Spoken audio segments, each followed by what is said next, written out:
Okay. Okay. ये आज हम देखेंगे राहु और केतु के एक्सिस के बारे में। एक्सिस मतलब राहु अगर पहले हाउस में बैठा हो तो केतु बैठेगा सेवेंथ हाउस। राहु अगर सेकंड हाउस में बैठा है तो केतु बैठेगा एट्थ हाउस। इसी तरह से अगर राहु पहले हाउस में बैठा है और केतु सेवेंथ हाउस में बैठा है तो किस तरह का फल होता है। तो ये हम डिस्कस करेंगे, सारे हाउसेस को एक एक करके देखेंगे। तो ये एक्सिस जो होता है ना बहुत इंपॉर्टेंट होता है। तो आपका बहुत कुछ प्रेडिक्शन इससे भी हो सकता है, बस राहु केतु के एक्सिस से भी बहुत लोग प्रेडिक्ट करते हैं। क्योंकि देखो राहु क्या है, राहु जहां भी बैठेगा आपका लाइफ का जो पर्पस होगा ना उसमें उसी चीज के लेकर फोकस बहुत बढ़ जाएगा उस चीज को लेके। ठीक है। तो और केतु जहाँ बैठेगा तो आपको उस चीज से थोड़ा डिटैच रहोगे, तो उसमें थोड़ा सा इंटरेस्ट कम होगा। इसका इसका जो कार्मिक क्या बोलते हैं, ये कार्मिक एक्सिस भी इसको बोल सकते हो। ठीक है ना। इसका मतलब ये है कि आपने पास्ट लाइफ में आपके जो कर्मास है उसका हमने जो उसका जो संस्कार है या फिर वो जो चीज है वो लेके आप इस लाइफ में आए हो। और वो राहु शो करता है कि आपके जो अनफुलफिल्ड डिजायर्स है वो इस लाइफ में राहु को फुलफिल करना है। लेकिन राहु के साथ प्रॉब्लम ये है कि राहु जहाँ भी बैठेगा उसमें डिजायर तो बढ़ाएगा उस हाउस को, उस हाउस के कारक तत्वों को लेकर डिजायर्स तो पैदा करेगा, लेकिन वो कभी पूरी तरह से सेटिस्फेक्शन नहीं मिलता उससे। क्योंकि राहु कभी भी सेटिस्फाइड नहीं होता है, उसमें हंगर होता है, डिजायर होता है, लेकिन वो कभी भी फुलफिल नहीं होता है। और केतु जहाँ बैठा होता है वहाँ क्या होता है, वहाँ पहले से ही आपने पास्ट लाइफ में उस चीज को लेकर बहुत उन चीजों के साथ बहुत डील कर चुके हो। ठीक है। तो इस लाइफ में आपको फिर उसमें इंटरेस्टेड नहीं रहते हो आप। ठीक है, उसमें कम इंटरेस्ट रहता है। तो ये केतु का जो एक्सिस है ये इससे भी आप बहुत प्रिडिक्शन कर सकते हो। ठीक है। देखो कलयुग में अगर देखा जाए तो तीन प्लैनेट बहुत इंपॉर्टेंट होते हैं। एक तो राहु केतु और तीसरा हो गया आपका सैटर्न। ठीक है ना। ये सैटर्न बहुत ही कार्मिक है, जिस तरह से कर्म करोगे कलयुग में उसी तरह से फल मिल जाता है। ठीक है। और राहु और केतु बहुत महत्वपूर्ण होते हैं।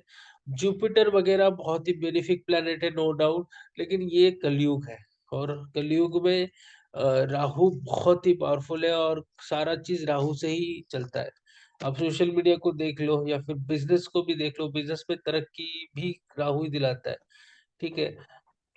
हर चीज में डिजायर होता है, अगर डिजायर ना हो तो आगे आगे नहीं बढ़ सकते। तो कलयुग में डिजायर का होना मतलब नॉर्मल है। ठीक है।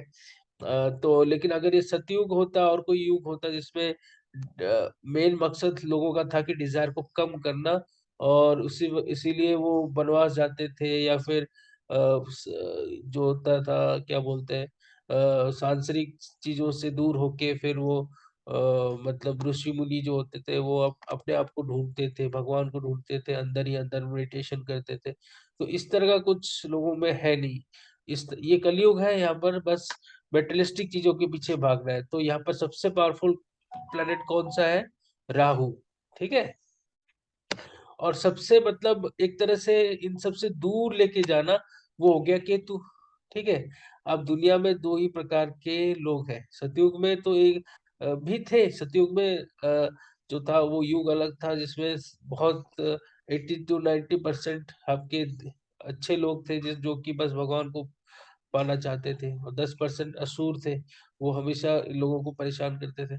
अब इस केस में क्या है कि सारे कोई हर कोई एक तरह से मेटेरियलिस्टिक चीजों के पीछे भाग रहा है, और जो 10-20% बचे हैं वो भगवान के पीछे जाते हैं या फिर मेटेरियलिस्टिक दूर चीजों से दूर होते हैं।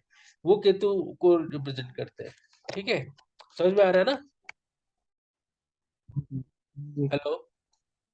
हेलो। हाँ समझ में आ रहा है ना, आवाज आ रही है ना? यार। हाँ। तो राहु मैं ये बता रहा था, फिर हम एक एक करके देखते हैं कि राहु अगर पहले हाउस में बैठा हो तो क्या फल देगा, और केतु अगर सेवेंथ हाउस में बैठा हो तो क्या फल देगा। तो ये पहला एक्सिस है। ठीक है ना। तो इससे भी आप बहुत कुछ हाँ प्रेडिक्ट जी। कर सकते हो, बहुत कुछ लाइफ में क्या होगा क्या नहीं वो प्रेडिक्ट कर सकते हो। अब पहला हाउस जो होता है खुद का होता है, सेल्फ का होता है। ठीक है। बॉडी का होता है, फीचर्स होते हैं, तो अब आपके नेम और फेम भी होता है, ठीक है ना, फर्स्ट हाउस से भी देखा जाता है, टेंथ हाउस से भी देखा जाता है। तो ऐसे लोग क्या होता है, राहु यहाँ पर बैठेगा ना तो अपने अपने बारे में आप बहुत सोचोगे, ठीक है ना, सेल्फ ओरिएंटेड हो जाओगे, एम्बिशियस हो जाओगे, बस अपने बारे में ही सोचना है रात दिन, कैसे अपने आप को आगे लेके जाओगे, तो ये सोचोगे बहुत, ठीक है। ये सोचोगे बहुत। अगर यही चीज मैं बोलूं, मतलब एक तरह से आप इसको पॉजिटिव भी ले सकते हो और नेगेटिव भी ले सकते हो। पॉजिटिव इस वजह से क्योंकि अगर आप अपने बारे में सोचोगे तो अपना ग्रोथ करोगे, ठीक है, मेटेरियलिस्टिक चीजें बहुत पाओगे। लेकिन इससे क्या होता है कि बहुत लोग आपको सेल्फी समझते हैं, ठीक है, कि ये बहुत ही मतलबी है। तो दूसरे बंदों के लिए आप एक तरह से बहुत ही मतलबी साबित हो सकते हो, ठीक है, राहु अगर पहले हाउस में हो तो बस आप अपने बारे में सोचोगे कैसे मैं अपने अपना गेन कर लूं, ठीक है। एम्बिशियस बहुत होते हो, एक प्रमोशन हो गया तो अब दूसरा प्रमोशन कैसे होगा, बहुत ज्यादा मतलब लाइफ में तरक्की हर तरह का, चाहे वो बिजनेस में हो, जॉब में हो, बस अपने आप को टॉप में देखना चाहते हो, किसी कंपनी का सीईओ बन जाओ जल्दी से। तो ये इच्छाएं, जो पहला हाउस अगर राहु बैठा तो कभी खत्म नहीं होता, हाईली एम्बिशियस हो जाता है इंसान। तो इसके कारण क्या होता है, ये तो उसका सर है। अब राहु और केतु को भगवान विष्णु ने दो पार्ट में डिवाइड कर दिया था, ठीक है ना। अब ये जो एनर्जी है ये कोई प्लेनेट में है नहीं, सोलर सिस्टम में कोई प्लेनेट में दिखता तो है नहीं, लेकिन ये है, प्रेजेंस है इसका। इसको कोई रेस से या फिर कोई साइंटिफिक टेक्नोलॉजी से नहीं देखा जा सकता, ठीक है। लेकिन हमारे स्पिरिचुअल ग्रंथ में जो लिखा है और जो आप महसूस कर सकते हो, ऐसा है कि राहु और केतु का जो एनर्जी है, जो दिखते नहीं है, वो जो अनडिटेक्टेबल है लेकिन है, ठीक है। अगर राहु पहला हाउस में बैठा है तो आपको बहुत ही एम्बिशियस बना देगा, ठीक है। तो इसके कारण आपका जो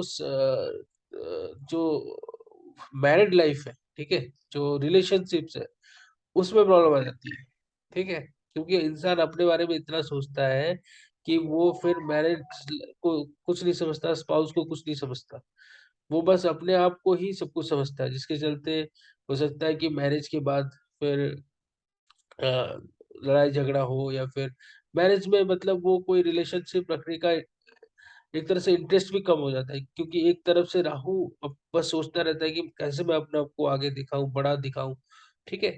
तो अगर मैं फिजिकल फीचर्स की बात करूं तो ये अपने आप को अलग भी दिखाते हैं दुनिया से, क्योंकि बॉडी, फर्स्ट हाउस से बॉडी भी देखते हैं। तो कुछ लोग ऐसे होते हैं, राहु अगर फर्स्ट हाउस में हो, बलवान हो, तो टैटू वगैरह बनाना, शौकीन रखना, बॉडी को दूसरों से अलग दिखाना, तो ये राहु का काम है, ठीक है। आउटकास्ट होता है ना राहु, तो अपने आप को डिफरेंट दिखाता है, ठीक है। उसी तरह अगर राहु फर्स्ट हाउस में बने तो ऐसे लोग ना अगर उनका केतु देखेंगे, केतु पे आएंगे तो मैरिज में इंटरेस्ट बहुत कम होगा। तो केतु सेवेंथ हाउस में बैठा हो तो बहुत केसेस में इन लोगों को शादी करने में इच्छा नहीं रहती, ठीक है। तो ये नो मैरिज का भी कारक होता है अगर केतु सेवेंथ हाउस में, क्योंकि इन्होंने पास्ट लाइफ में रिलेशनशिप्स बहुत अच्छी तरह से निभाया है, ठीक है ना, और इनके साथ बहुत डील किया हुआ है रिलेशनशिप्स, मैरिज के साथ। तो इस लाइफ में राहु क्या बोल रहा है कि मैं, अब तुम मेरे अपने बारे में फोकस करो, बस अपने बारे में।